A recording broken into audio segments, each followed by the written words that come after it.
I think there's a few key lessons I've learned and things that we've actually found and discovered.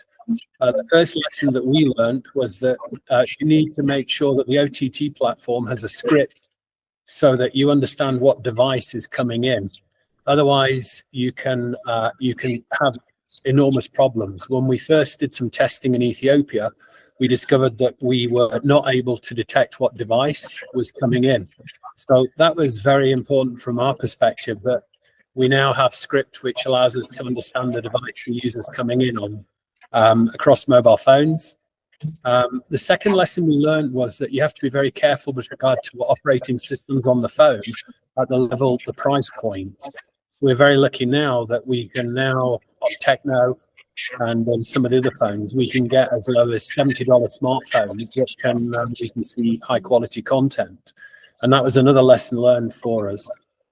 I think the next thing that we've discovered is that the price point has to be appropriate for the market, and this will feed into the next point I'm going to make. So the price point typically, and they're great products by the way, loose across Africa, but the price point is just too high for the majority of the people. So from our perspective, we really are focused on making sure that the price point is below $1 a week. A lot of people are subscribing on a weekly basis, so sub $1.75. But then the next thing is really important. That doesn't mean to say you can't then have a combination of good live streaming product and video on demand.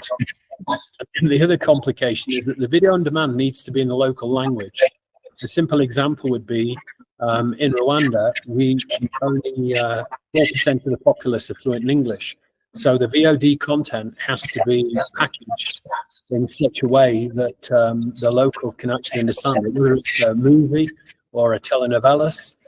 And then we have also contracted to work with the combination of football clubs.